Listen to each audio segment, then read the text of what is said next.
Hello, everybody. Welcome back to Lit versus Genre. We are on the lit side now for this episode and diving back into Lolita. Jeff, how are you feeling about this now as you continue through this So many emotions. demented journey? I think that's a good description of what's happening. No, I feel like I got played the same way I got played in the last two chapters. I'm glad that you had me read through chapter 8 because you're like, yeah, no, read through chapter 8. And I was like, oh, okay, all right, and so she's 7. And I really feel like I ended up with a similar experience as I had in these last chapters where I dipped in, despite knowing what this was about, I dipped into some like enjoyment and fun, and then just terribleness happened. So let's talk about that. So I had mentioned in the last one that I was curious how he could get me from this because I figured that next up is going to be Lolita, and there's not going to be a lot to cheer for there. And so I like what he decided to do of waiting. Let me tell you how I got from point A to point B with, a lot of little points in between in terms of him just sort of going through life and being out of touch, right? And so that was interesting to me to see this. And again, he did get me because she died, right? Like that really felt like the right choice. So it's like this connection that he never got to bring to fruition, right? And the first thing that he got me with is he went back in time. Which, because I said I was super sad, right? I was like, she's gone? Right. like, no. And so what does he do? He does what I needed, which he gives me more of her, right? Yeah, I was like wondering how you'd feel about this because I was like, I like this little moment that now you get to have knowing she's dead because in a way it felt redundant to me a little bit. Like they sneak in the immediate previous scene, they kind of sneak out onto the beach or something, or they're in some cove or something, and they get walked up on by just these random strangers. In this one, they sneak out together and have this little tryst, and then the family calls them back or whatever. And so like that felt redundant to me in a way that I was like, okay, it's kind of the same beat. But I did like having the second one with that hanging knowledge that she's gonna die. It just kind of gave you more of that nostalgia sort of feel that I think he's going for.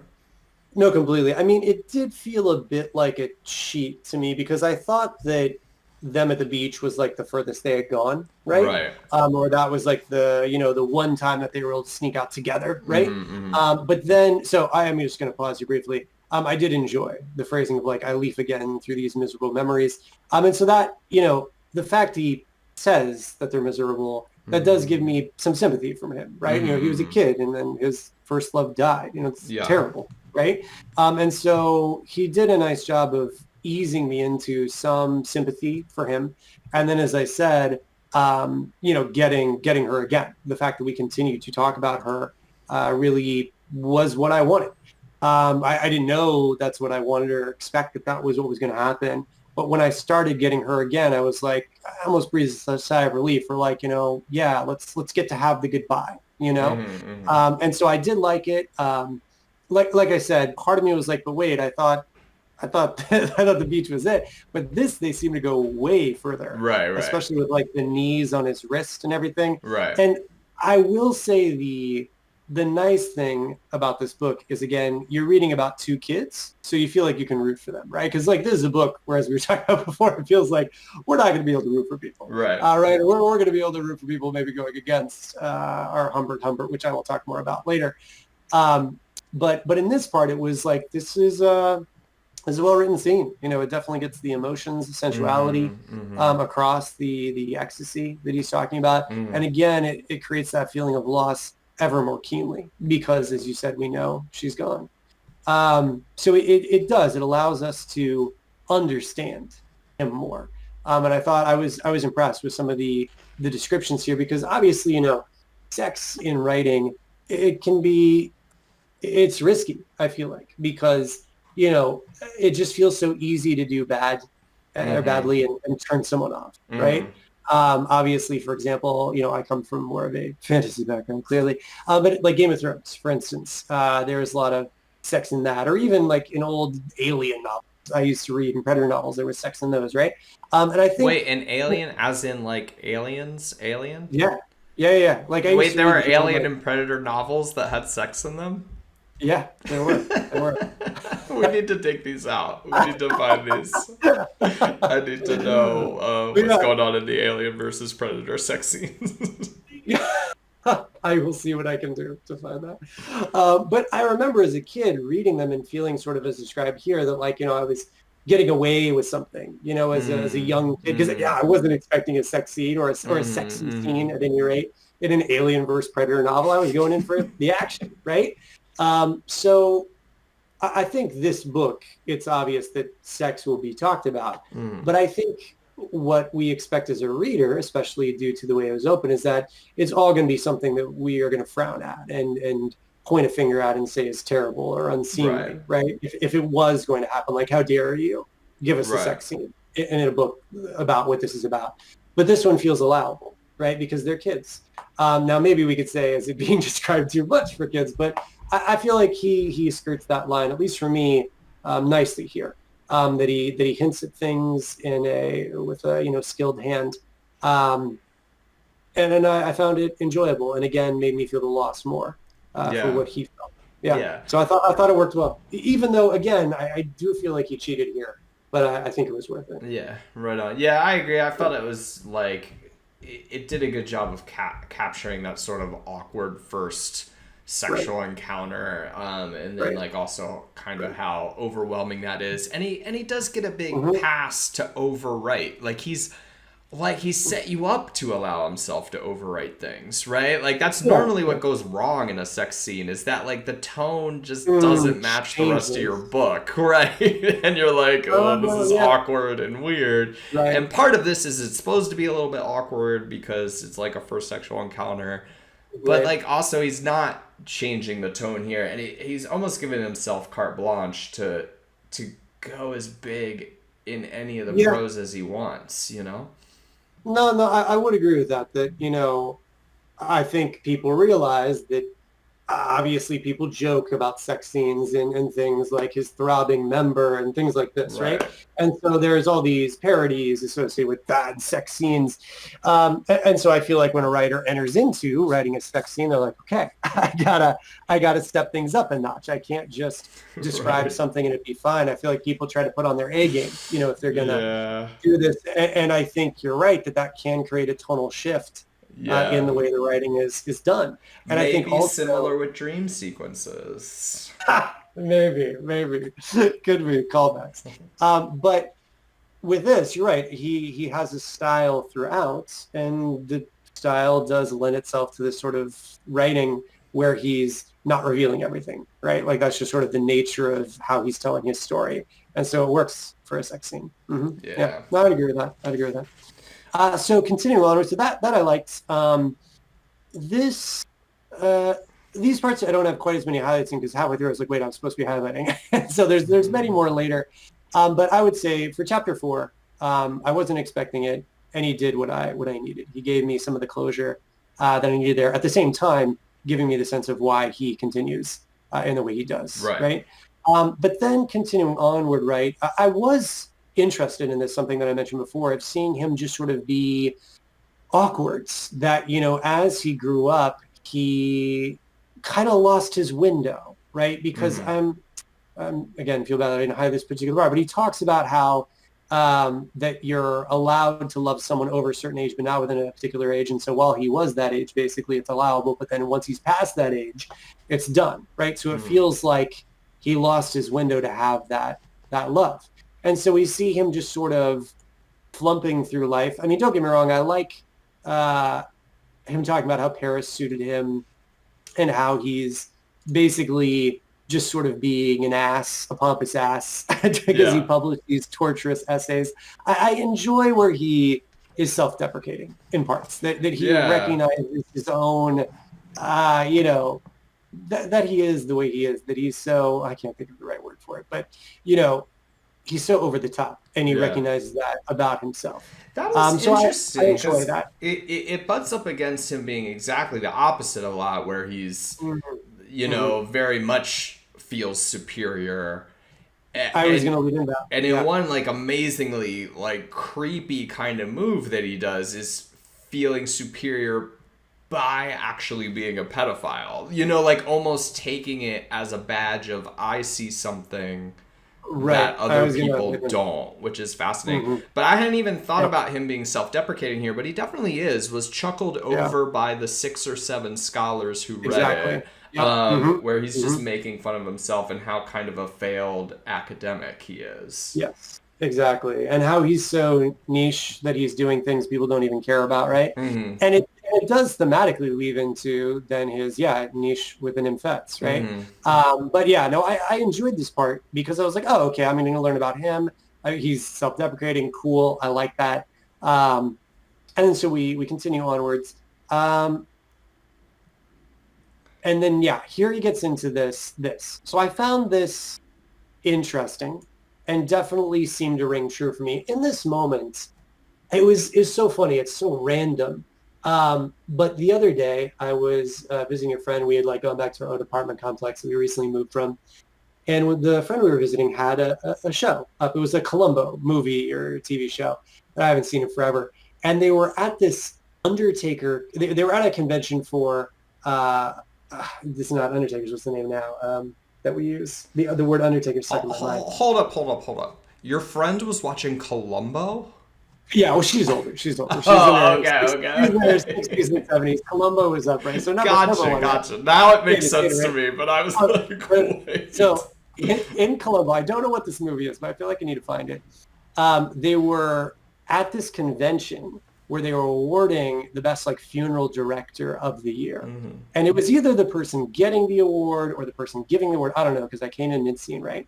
And he was like, I prefer the word Undertaker because I undertake the pain and burden of those who come to see me when they've Yeah. lost a loved one, right? Yeah. And it was this person that was viewing this profession that would perhaps normally be underlooked or underappreciated, or even, people want to distance themselves from funeral homes, right? Mm-hmm. And he had his own romantic vision of it. Yes. And I Yes. feel like it's exactly what, of course, he's doing here. And it matches his pompous nature, Right. right? To be Right. like, let me tell you the story of how I am this thing, right? And how I figured out this classification that exists. And it is intriguing what he's going for, that there was kind of a folklorish feel to it, because fairies were known to, or at least in some legends, because I love folk tales and all that. Even in one of the recent, what was it, the second Hellboy movie, they have this, right, where fairies steal children and they replace them with their own children. Basically, like what the Mm. that one bird does, that steals the eggs and lays their own there, right, or just Mm-hmm. lays their own eggs with to get raised Mm-hmm. by them. But anyway, my point here with this is it does give this old worldy feel that he's like seeing these demons where others cannot. In fact, one of my favorite fantasy series that I'm going back and rereading right now is about this very thing. That the demons sort of can inhabit people, and only those who've been trained can see them, and then they go and fight in this dream landscape in the soul of the person against the demon. So this did do something for me, not only because, of course, he would have found his own way of romantically describing it, right? Right.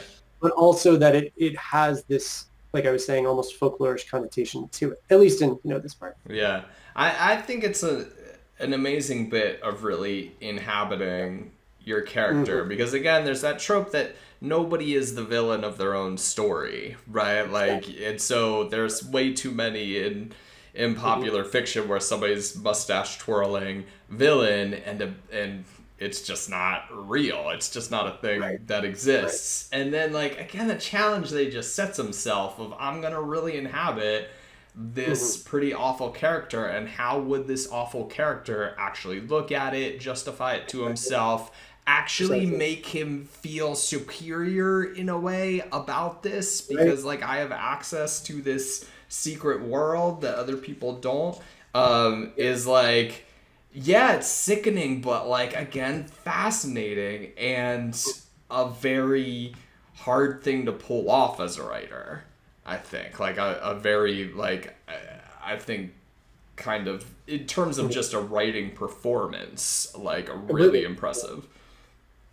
No, and I think that's what does help sell it is that we can look at this as a character study, right? And like in these sort of moments, it becomes more like, okay, I'm getting to see the world through this awful perspective, but it does feel genuine because of things like this. It feels like Right. we are inhabiting how this person, as you just said, would justify things to themselves. It made me also think of there's a series, I don't know what it is, by Gene Wolfe, Rising Sun, about a headsman.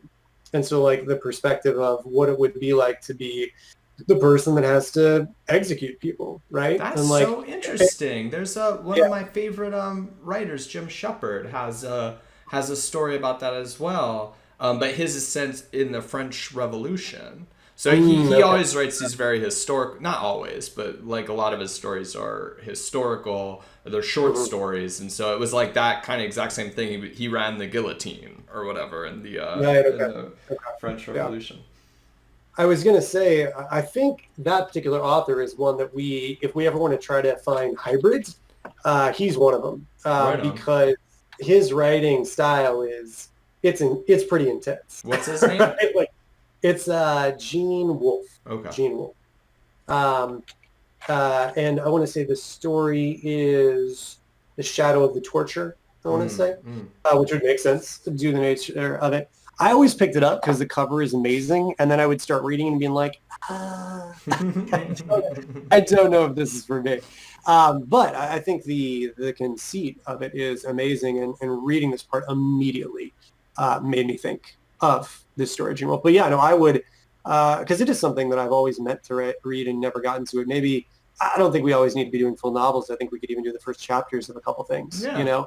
to see this mixture of literary fantasy that's happening in that story. That So would be cool. anyway, that could actually be really perfect at this. But anyway, so yeah, no, I was intrigued. I was intrigued by this. He got me. I was saying before, like, how is he going to get me, right? And I think he did. I think he did successfully get me with this. And then I feel I appreciated. I mean, there are a lot of like little parts. I need to start marking parts, and I'm just like, I don't even know what's happening. Yeah, you have to tell me that. I will do more of those. But I would say as I continued onward, I love Fawnlet. I enjoyed that.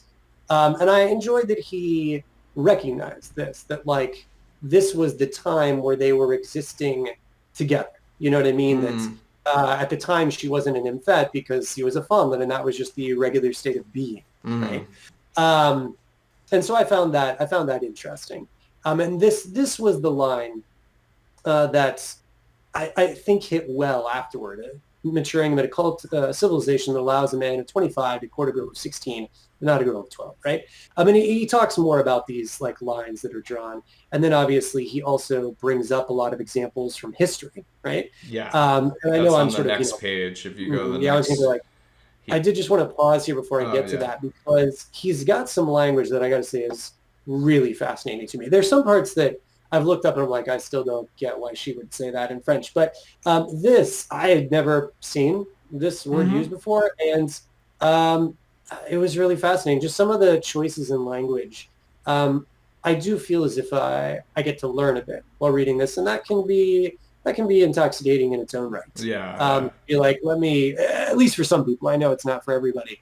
But it's obviously not the exact same issues as we talked about before, seeing some world building term that happens that then you can discover later through context. This is something I just need to look up. But it feels like I'm looking up an old way of speaking, which is, it's not so much that I feel overwhelmed, but it's enough that gives it this alternate feel. I often think that part of the success of Harry Potter is that it feels slightly otherworldly due to the fact it's written in the style of what British slang is like. And a lot of us in America or in other places don't have that. So it feels slightly fantastical due to that.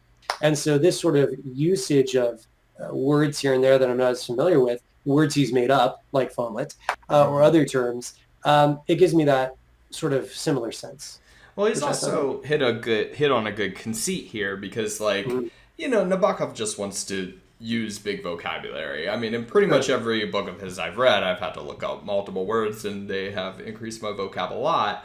But what it's doing here, too, is just selling you on the dude's voice. This is like a failed English academic, right? So, of course, he would use these words. Also, a dude who wants to show off, who can't help but show off at the time. So it's like so perfect for Nabokov because he gets to use these words that he just wants to use anyway, you know? He just wants to write the hell out of it. But you buy it all because it's doing that other job as well of totally selling you on the reality of this character. Well, even at the end of chapter 8, he says, all I have to play with is words. Right, exactly. You know? And so we also then get this idea that he is stuck, so of course he's going to overwrite something like this because that's the joy he's getting. So yeah, no, I do agree that a lot of things you could take for granted in this story, when you kind of pull it back or step back from it, it is fascinating how purposeful many of these choices feel. Yeah, for sure. And this whole screed about history, I just want to say this about it, is like it felt eerie to me because it feels like, you know, relevance to today's world, just people's self-justifications that you see splashed all over the internet nowadays, right? Like, if you want to find basically any horrible thing that you can find thrown through some torturous self-justification, you can find that, right? I'm sure there are things that we could put side by side with this part where he goes through these historical examples and like find somebody who's done the same thing with God, who knows? I don't even want to guess, but you know it's out there, and it's just like that felt so real to me too. You know, like again, this is a real thing, and people justify to themselves all sorts of things, and it's also that danger, I guess, like of I forget what this is called, but where like if you are smart, they did like this whole study where like smarter people ended up having stronger opinions about stuff they were completely wrong about, you know, because they were like smart enough. Because they build it up. Yeah, like they're smart enough to build up these self-justifications or these explanations, but they haven't really looked into it or like have a real understanding of it. And so this just felt like a perfect capturing of that phenomenon here, this whole bit.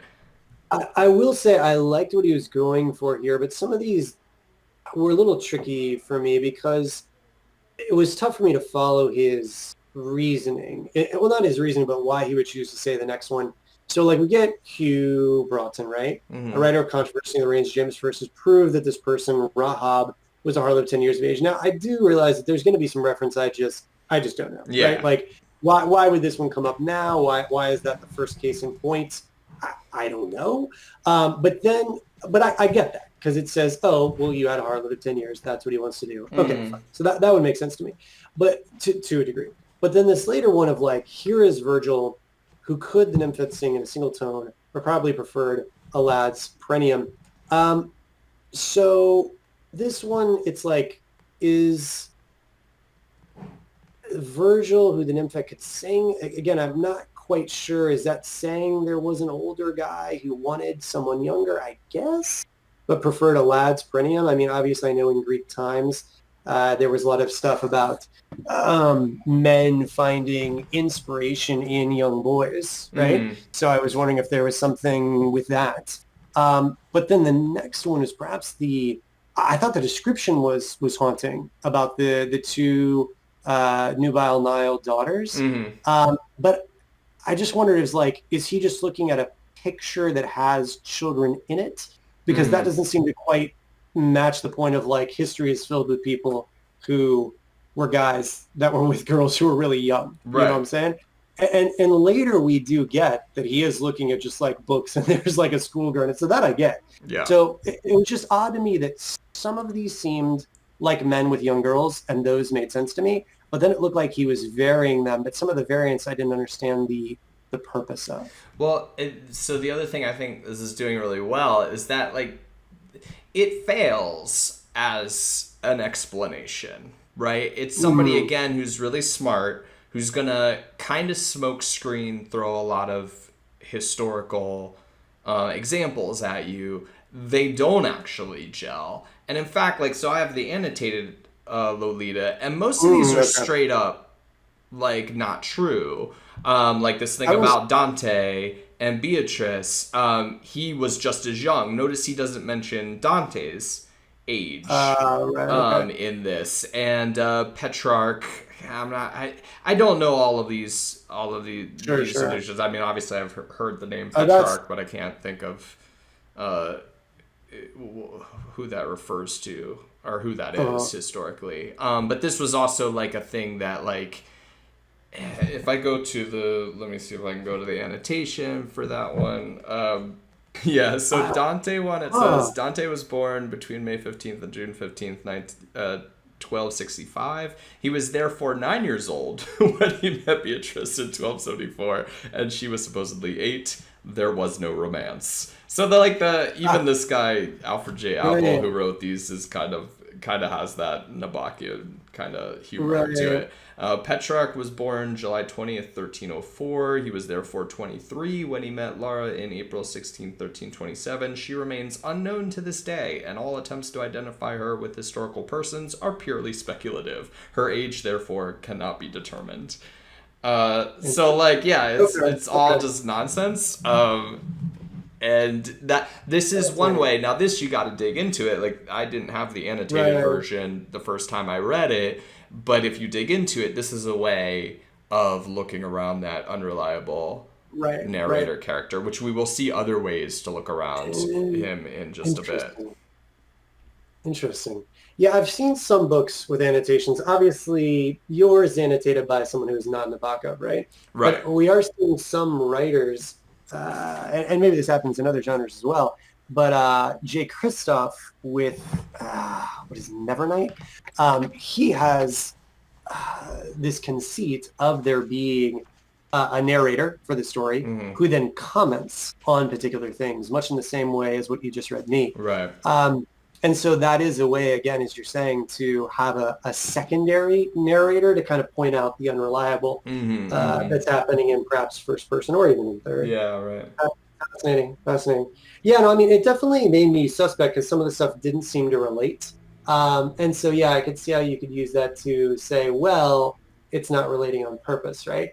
And so that then gets us into what do you need to do as a writer to create that trust so that when someone doesn't get something, they're like, it'll be explained, or it's on me, I need to read deeper, as opposed to the writer made a mistake, right? Yeah.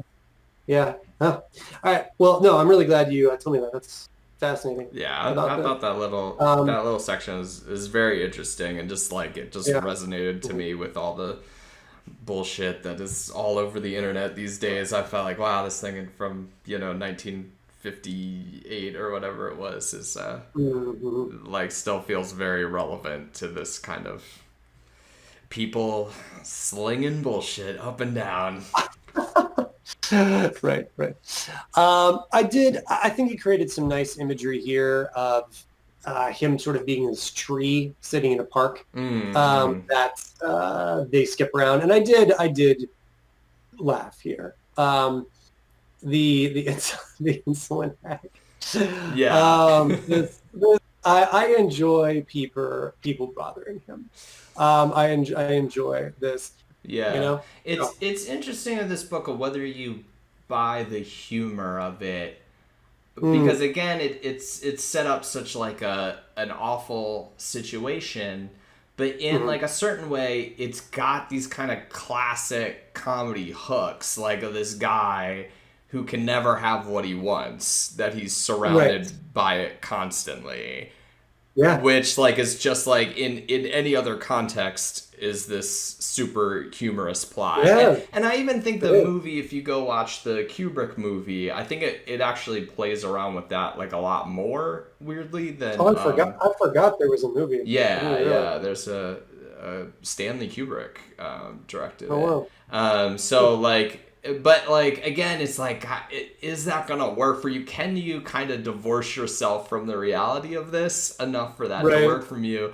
And I think you can, because so much, at least for me, because so much of it does feel like otherworldly. Like it's not 100% on the level. It's certainly not playing for realism, you know? Right. And that like lets you kind of, I think, get away with that stuff. The question is, and especially in this next section, the reason I kind of pushed on you that I wanted you to read 8. Oh yeah, you want to talk about humor? Yeah, exactly. I love 8, chapter 8. I feel like that's chapter 8. I feel like that's kind of a thing that he does best, or these kind of like anecdotal type scenes, like self-contained. Chapter 8 killed me. It's so good. But let's get that, because I don't really have a ton to say about this part, other than that I appreciate the logic of it. Well, one, I marked a couple things because I was like, I thought he had something interesting. I've often wondered what became of those nymphets later. Mm-hmm. The question mark usage was so fascinating to me because it's like, yeah, it's implied that he's wondering, right? But right. It's that phrase as a question. Right. And then voluptas, I can't even find what it is. I mean, I get a sense, right, of what it is, but this word I can't even locate. So it was just interesting. So that's in the annotations. I kind of forget what it. Let me see. Yeah, that's in the annotations as well. 21. Voluptas Latin sensual pleasures. Okay, there we go. Man, I see what you got the annotated version. Right. But kind of what you would think it would be. Anyway, like you almost don't need it. And I liked it. Yeah, in these next sections where he's with like the French prostitute. Yeah. That's the main thing I've got to talk about is just the French. One, the accosted took me out of a little bit because the rest of the description didn't seem like he was accosting her. But then we get, what I meant was that I appreciate the logic is that, well, yeah, like he talked before that he mainly just, paid for sex, right, in London and Paris. So it's like, oh, well, if you want to pay for sex, seems like you could pay for younger sex, or like girls who look young, right? And so I appreciate the logic of him stumbling upon someone it seemed like he had maybe seen in the park. It almost seemed like years later, a girl he'd seen in the park became a whore, and then they have this sort of brief thing that seems okay, sort of, right? Obviously we get a sense that she is lying about her age, right? I did look at this on the D-Huit, saying 18, right?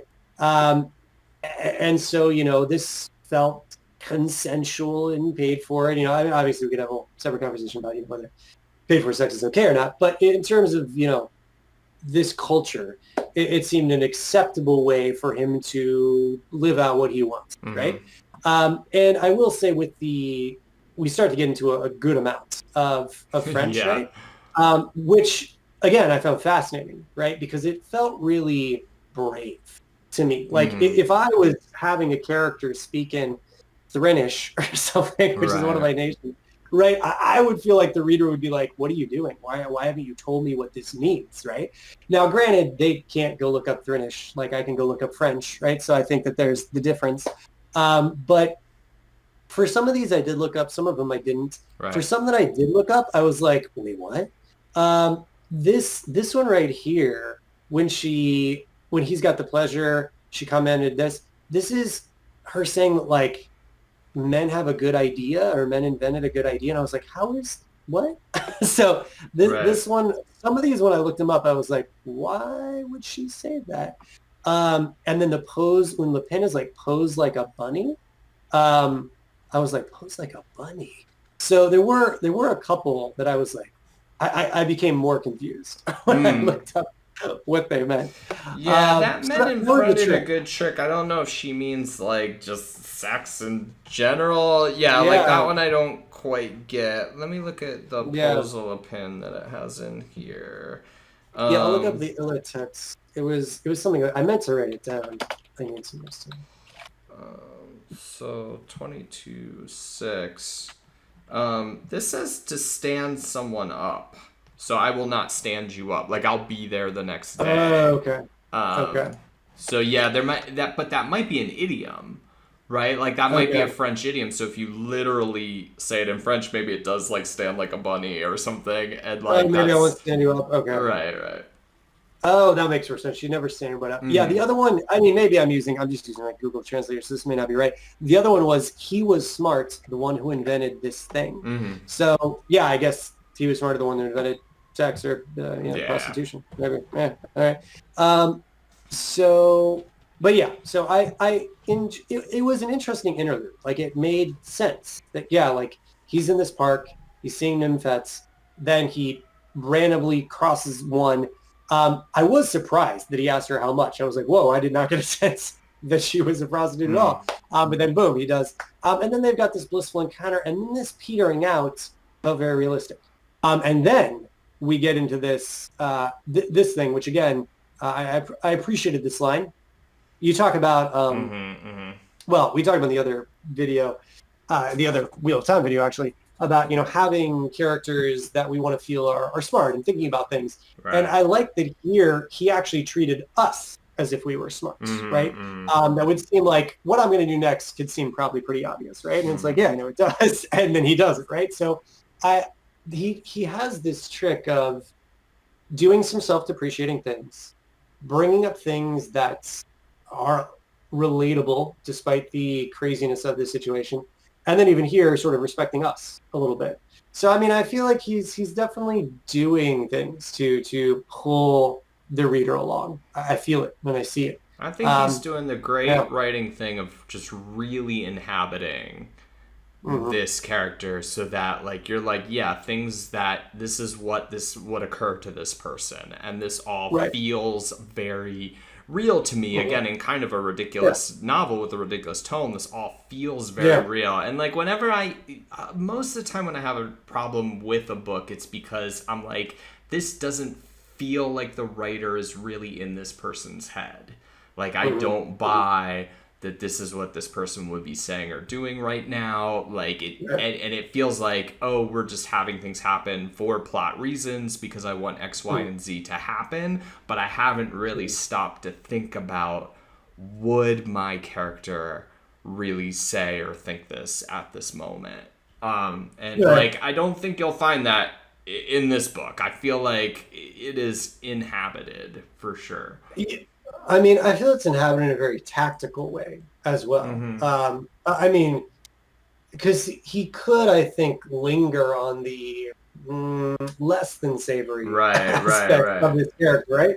But he chooses to give us these sort of outs, right? Like I had talked before about like I could potentially root for the person that goes against him, right? Which we'll get to right now, which is Right. that seeing the bad person suffer. Yeah, I Yeah. think that was a lot of Game of Thrones success is like, man, Mm-hmm. everyone's Mm-hmm. terrible, Mm-hmm. but they're doing terrible things to each other. Right. So cool. Right. Right. Right. Right? Like, yeah, I get to read about this terrible person, that just gets shut up. Awesome. So, of course, he realizes, wait, I could be just trying to get more prostitutes that are younger. Maybe there's a market for this. Girls that just look young or lying about their age. And then, of course, he ends up in an absolutely terrible Right. situation where he's trapped by these dudes, and then he's Yeah. got to give money, Yeah. and he's, and then he's. It's so weird because it's like, oh, she's got like a doll. It's just, oh, it's just Yeah. terrible. It's just Yeah. an absolutely terrible situation. Yeah. And the fact that he recognizes it as terrible, Mm-hmm. right?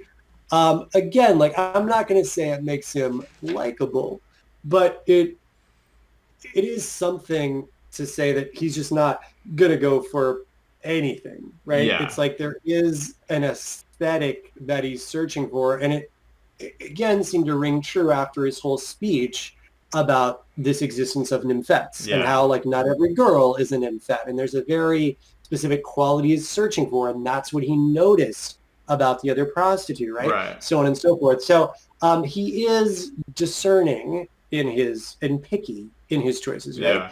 But then it just leads to this, oh God, it's terrible, but also then becomes humorous because we're getting to see this guy suffering for trying to get something that he shouldn't be getting, right? Yeah. And so we then are allowed, I'll say, to enjoy that, even though it's awful, Yeah. right? Yeah.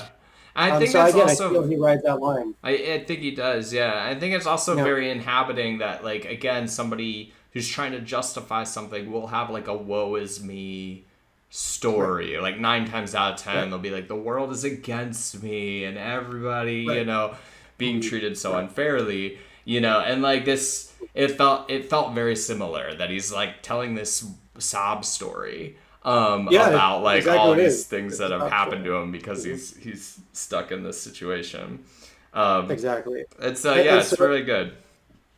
and then the shift is really amazing that he's like, so for my own safety, I decided to marry. Right. It's like, This is well, pretty funny. yeah, I mean, it's okay. Yeah. Yeah. No, that does seem logical Uh, based on what you've just described. So yeah, I mean, the logic of him being in the park to the young nymph that he runs into, then trying to recap to ending that to then trying to recapturing it, going so terribly and deciding to get married, it all makes sense in this person's world. Like I didn't know that that's what I was going to read, but looking back, it's like, oh, of course, this is the path mm, this character ends up following, yeah. right?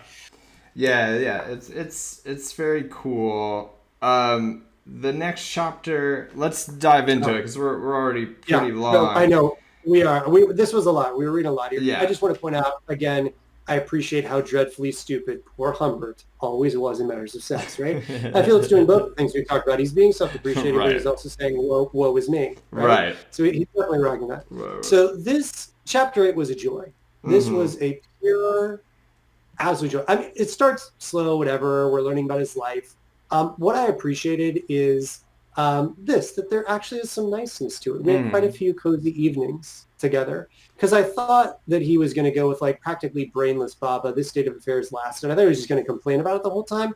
So he surprised me by saying something nice. He had some other nice stuff too. Um, Yeah, can I just but say I love yeah. these highlights Oh because yeah. I had highlighted the same thing. I love Oh had really? mislaid her virginity under Yeah. circumstances that changed with her reminiscent Right. moods. Like, Yeah. God, it's so good. And Yeah. then It was. knew how to stress the white of a Yeah. bare instep by the black of a velvet slipper. I just like looked at that sentence. I was like, why do I love this sentence so much? And you can add it with the whole rest because I like the whole thing Yeah. and how long it is. But I think there Yeah. was something of saying like the new how makes it really active. I think a temptation might be just to say, Mm, her right. white instep was contrasted by the black of her velvet slipper or something. But that she knew Because you're how makes it active, gets you into yeah. psychology of her. This would be somebody who would be paying so much attention to their appearance that this, like, completely frivolous, almost Mhm. sort of detail, like, they would know about and think about. And then, of course, just white of, black of, and then Mhm. adjective noun, bare instep, velvet slipper. It's just like like compositionally, it's just like perfect. No, I was pausing. I was not getting into these lines because I was trying to get to the meat of it. But yeah, no, I highlighted these because I was sort of some pretty crazy writing. The mislaid her virginity. Yeah. Like I was just like, excuse me. Oops. I'm like, what did you just say to Oops. me right now? So good. So yeah, What a yeah. great So that verb. What a just awesome verb. So many yeah, people wouldn't use that verb. I would have never thought mislaid her virginity. But it works, and so I am. It's the familiar but new that we can talk about on almost any level. But it's fascinating to me to talk about it on a sentence level, Mm-hmm. right? We've all heard of mislaid. We've heard virginity, right? But together, I don't think so. Yeah. And so there is obviously a skill in this that's something else that can be Yeah. uh, keeping you engaged in And this otherwise how sordid much tale. does it keep you engaged? Because it keeps me engaged a lot. Like something like It, this, like I don't think this is falling down on a plot level, but like something right. can, and if it's this good, I am gonna keep going. But I don't know I how would you feel about that. I think I think this is echoes of what we talked about in the last with Wheel of Time. You're recognizing like the character talking about travel and all these Mm-hmm. places to go see within this world and creating this feel of a deeper world. That you were starting to see that, Mm-hmm. but you could know there was something that I would just totally geek out about. Right. I think it's the same here. Like I wouldn't say that I'm only starting to appreciate this sort of thing. I always have appreciated this sort of thing, but I don't think it does as much for me as it does for you. Would I keep reading just because of it? No, but I do think he's got some other things that are keeping me. I mean, Mm-hmm. this next part, I again, I enjoyed so much. Mm. I can't even say. But then ugh. But anyway, I'll get into that. But this one I really liked. The next one, I didn't even know what that meant. How to stress the white of a bare instep by the black velvet of a slipper. So I'm thinking now she's stepping in, but it's like how much she's stepping in. But No, I I think think instep just means literally the inside of your foot. So like her foot is peeking out over the top of the velvet right, slipper, but you're right, just okay, stressing that like appearance right. of your foot. Exactly. Got you. So she's arching her foot Yeah. there. So yeah, I was planning to look it up more because I wanted to just look up I mean, I know what an instep is, but I was thinking, is she like stepping inward with it? But no, the phrasing of it, I loved how active it was for her. Mm-hmm. You're exactly right. I didn't highlight that part, but that was one of the reasons I like. Well, one, the phrasing is just cool, Mm-hmm. but then two, I like that it gave her agency, right? Mm-hmm. Because in this point, she's fun, right? Mm-hmm. Even that I never knew her age because her passport lied. Like Yeah. in this part, she's fun, right? But then it becomes sad. Like right after this, it gets into the brainless Baba, right? But right now, Did she you seems highlight like that she's passport part? interesting. Because there's also just great phrasing on that passport part. What No, does it say? I never Oh established man. exact age for even her passport lied. Yeah, It's the like, passport wait, what? itself lied. Yeah, like, I'm like, that's good what? Why is too. the Yeah. passport lying? I'm like, God, what? this paragraph. Dang. Yeah. Yeah. Well, and I like the continuance of leg because leg comes back up how she shows a generous amount of smooth leg. Mm, mm, mm, mm, mm. And then later the down sort The of prickles stubble, on yeah. shaved skin. Yep. And this where it starts to fall apart, just like it did with the other girl. Yeah. And then later when he's angry with her and hitting her on the leg and then planning to break her legs, like all that, Yup. it ties nicely Mm, back. mm. So yeah, yeah. So anyway, no, I thought this was very well written. Definitely made me engaged. I was hopeful for them, and then of course it goes to crap. Yeah. But I knew it would, right? It just I appreciated learning her was cool. But what I love, which I think you know what I'm gonna love. I'm probably Maybe? falling into a very obvious trope by loving it. One, again, I like that they actually have some clear moments. I had no idea what these bursts, like why that was there. Um, but this line, where she does something totally outside his perspective, that was a great moment of Mm. unreliable narrator, that she's this whole other person with her own wants. And the way he described it was pretty amazing to Yeah. me. I Yeah, highlighted that one too. It's so it's with the stock it's so character she was supposed to impersonate. Like, hmm oh my god, the hmm psychology of that of going like, no, yeah, you're yeah, supposed to act this way, not this way. And in right. fact, you're supposed to be imitating not even like a person I want, but a stock character. Exactly. Exactly. It Wow. just shows how much he was dehumanizing her, Mm-hmm. Mm-hmm. and that she's got her own life, and I love that she just goes off on him and everything. But anyway, obviously that's a little bit later. This I like is the hinting of it that we get some even showed something like irritation. I thought this was a really we want to talk about showing unreliable narrator. I thought Mm-hmm. this was great. Yeah. I thought like this that she had something like irritation. Like you can't even view it as irritation. It's like something akin to it, right? Mm. That and so I thought that was really well done and totally sets up where she explodes on him. And I love that part. Mm. I flew through the cab part. But anyway, this part obviously I flipped it. I was like, you're gonna call Paris dingy and you're living in New York City. How dare you, sir? This is the most obvious example of Well, unreliable. I don't know if Right. he's moving to New York City, right? Is he just moving to Uh, America? well, he talks about America, but it says we would sail for New For York. New York. I So, mean, but I think yeah, that just yeah, means because that's where you would come in to no, the country. complete, Yeah. completely. But in any context, Yeah. you could never call Paris dull. But anyway, Indeed. but then I just love that she's got another man in her life. Like, I'm like cheering for. I was talking about rooting for someone, right? So I'm Yeah. like, you go, girl, you get it, right? Like, because it's obvious he's not paying attention to her, right? Because his wants are what they are, and I can see them having moments that he thinks are cozy while she's being neglected. Yeah. So I feel like he set up this real, and he even says previously that he tries not to do too much with women lest they all fall in his lap. So he's already built to not really give women the attention that they would want. Mm. So that to me felt really well set up. And then of course she's got a mother man, but Right. it still feels like this, we're getting clanged upside the head because we've been in his perspective. And in his perspective, she's this stupid, lifeless nothing. And Right? notice too that this is where he does translate the French. Right. Whereas you got all that French before that is just left for you hanging there, and I kind of I was curious how you felt about that, because when I read it the first time, I just breezed past it. I didn't bother looking any of it up. We so need it. Well, this one I feel like you have to. Exactly. And I think he's in control of that. I think it's showing you how those earlier ones, he's like, I'm going to give you just enough context to kind of go like, okay, yeah, I got it, and I don't need to stop and look it up. And he's like, this one, I can't. Right. I think he wanted to create a feel with the last one, which I think he did. He made us feel like we were Parisian or whatever by having a conversation with a French prostitute, Whereas it's like this is needed for the narrative. Right. So, he's got to. And kind of how we talked about with Jordan sometimes like, oh, I'm putting something in just to kind of justify something that doesn't necessarily jibe.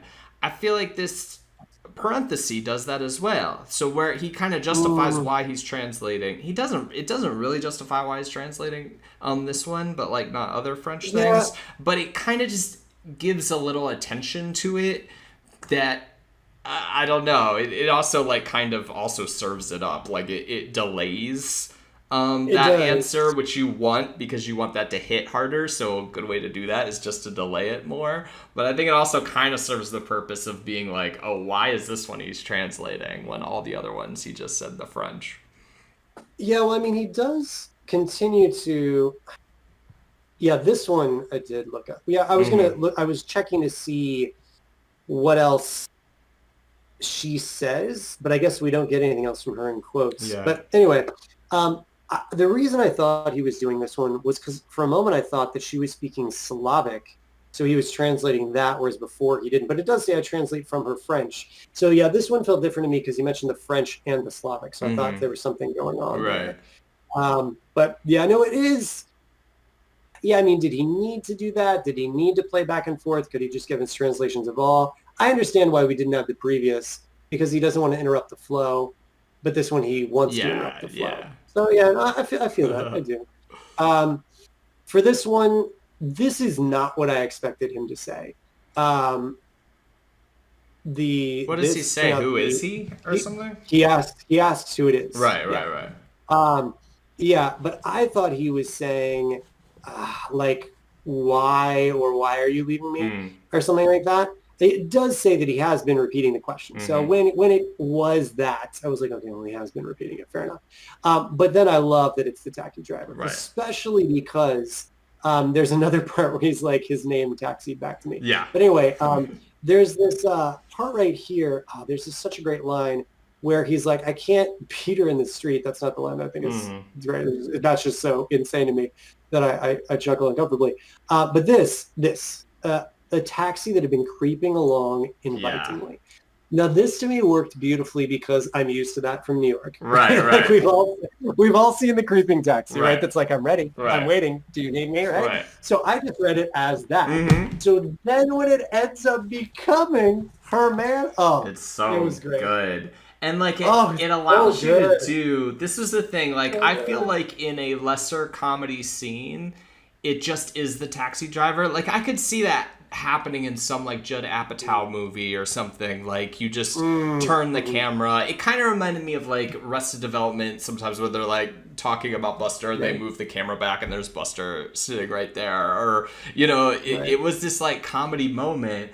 And then when you go back and see like, that creeping along, you've been like, well, of course, sometimes taxis just do that. And now you know why it was creeping along.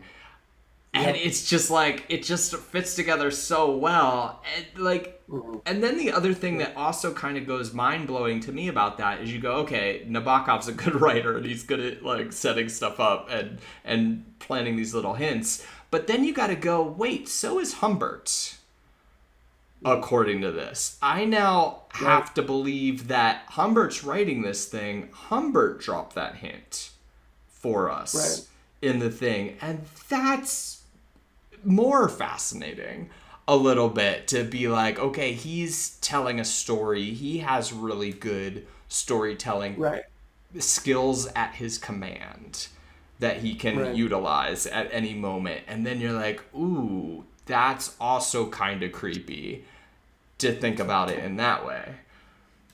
Yeah, I hadn't gone to that side of it. I saw more things like his continued saying that he himself, Yeah, his right. his secret Right. sufferings, that the world's against him, and because of that, he's developed superhuman self-control. Right. Does not need to beat his wife about this. You're So like, those are, yeah, obviously, again, we're just like, come on. right. But those are the moments, just because you were talking about sort of feeling him and feeling his perspective, I was definitely feeling it there.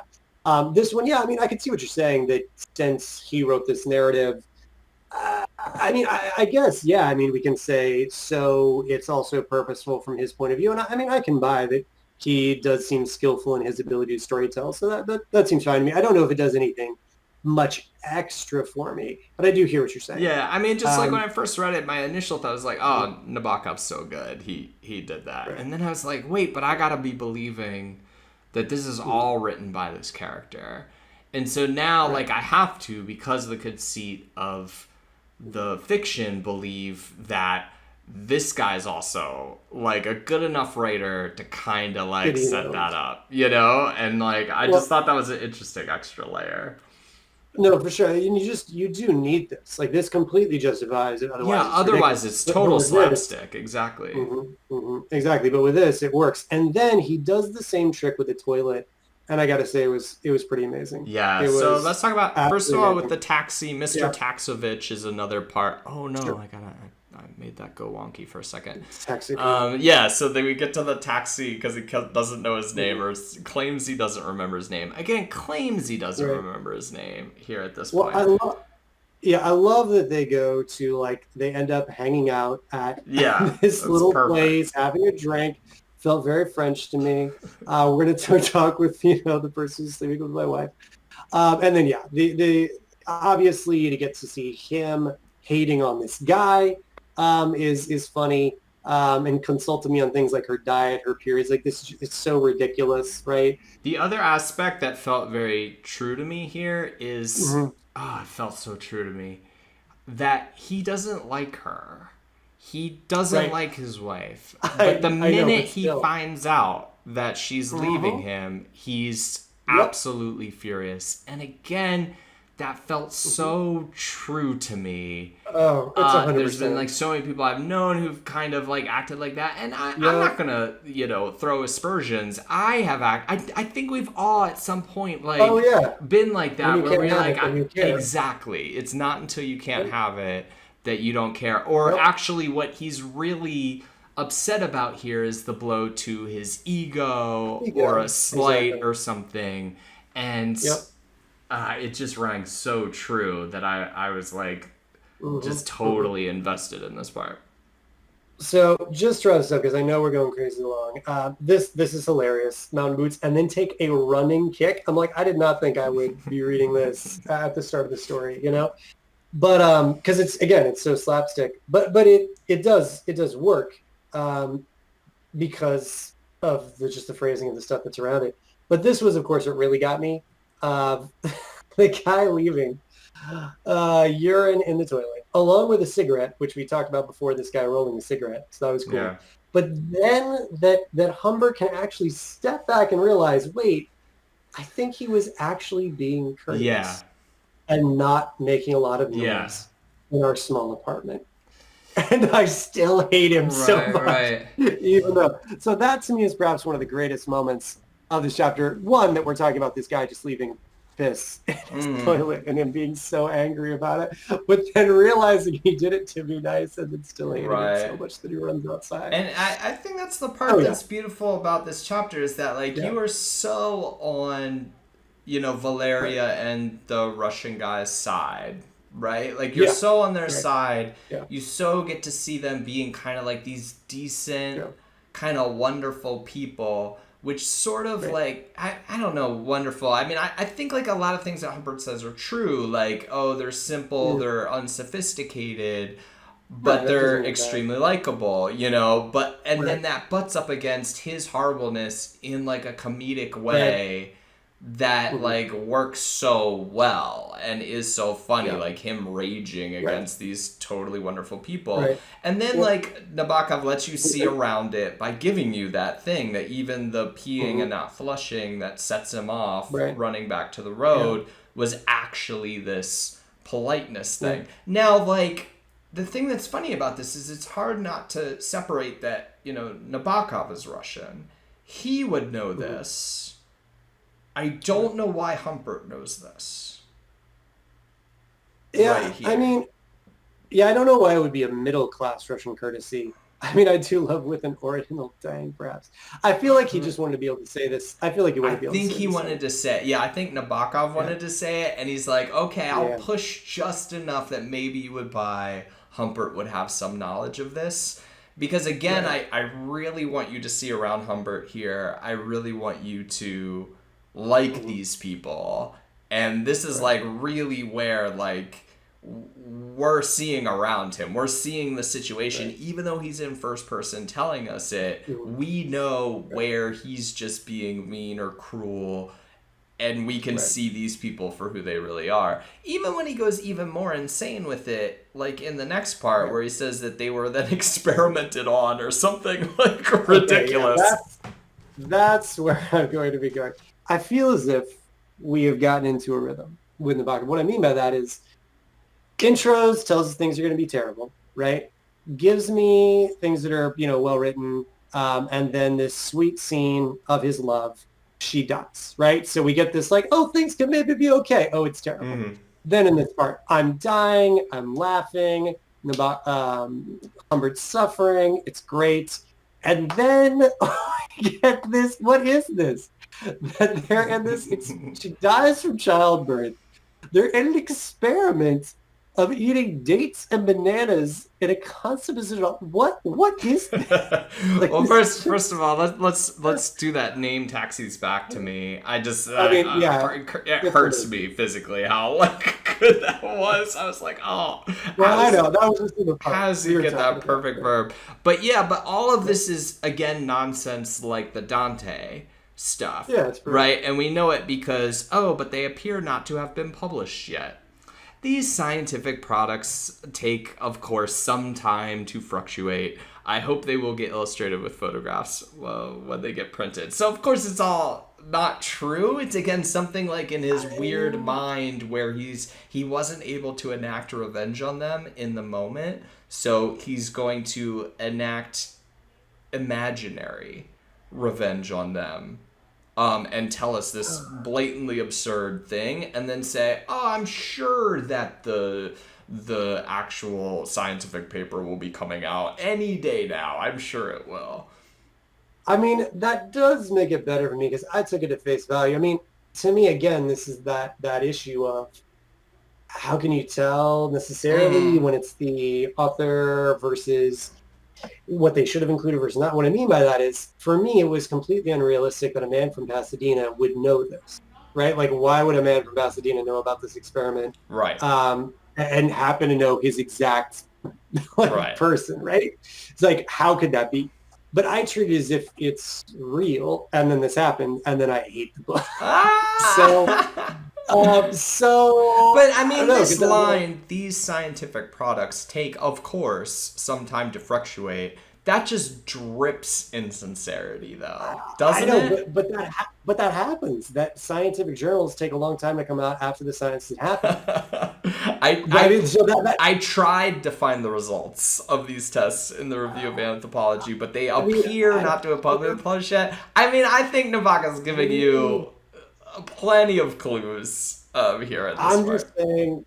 I'm just saying read a reaction. And so if it's going to be that every good moment we get is then followed by like terrible suffering, that does make it harder for me to go on. I'm not saying I would stop because I did just really enjoy the last part, but it takes that really fun part and leaves like a bitter taste in my mouth. Yeah, you know what I mean? Well, I don't think I think you can take it out because I think Valeria and Maximovich are perfectly fine. I think they're living a happy rest of their lives because I'm pretty positive this is all nonsense that he says after it. I mean, It would make sense because, again, it didn't make sense that this random person would Yeah, and know. it even goes So, on, although it yeah, is not very likely that a prison library will harbor such erudite works.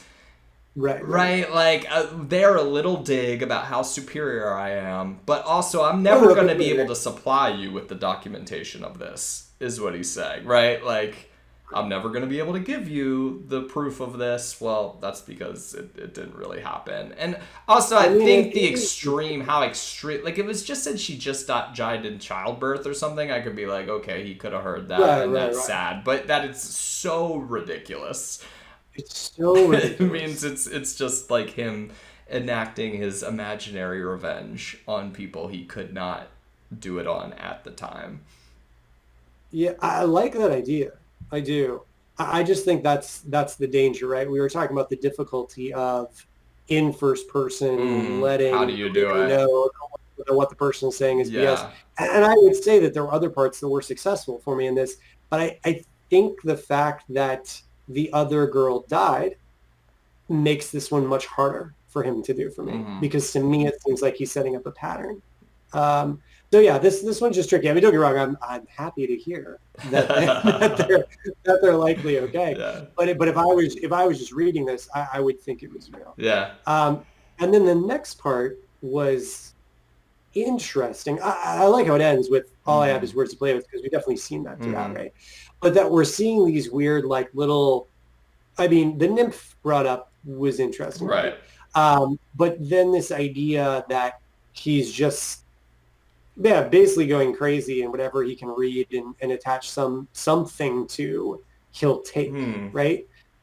Which was an interesting way to end this, right? That like, I mean, it's like this whole story of my wife cheating on me, leaving me, and then them dying in this experiment of eating bananas. And then I'm gonna read you these like little descriptions of people that relate thing. And again, maybe to support your rationale that this shows, I'm not going to say his insanity, but his, as you're saying, all he's got to do with is play with and imagine things. All he can do is imagine the relationships that these words he's seeing about these people relate to his Right. circumstance, right?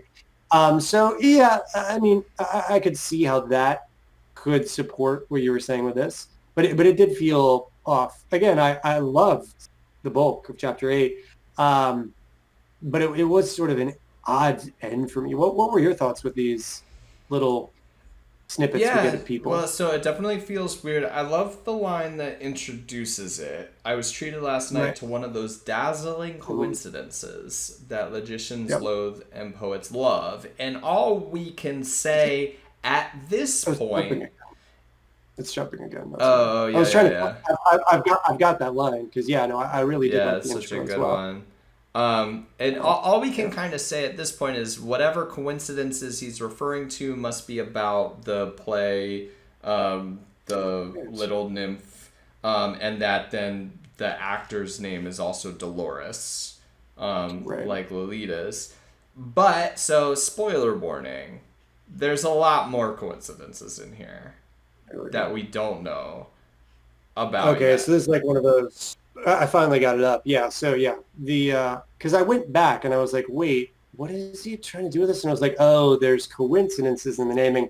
I could see that because he did give us that list at the very beginning, and then here we're seeing more. So yeah, no, that is a trick we were talking about with Wheel of Time, where he's got all these stories that are being Right, told, right, and right. then it ties to other things, and like, what's the effectiveness of those? To me, it more sells me that he's going a little crazy right now, and then I could Yeah, appreciate later yeah. these. I wonder how many I'll remember though.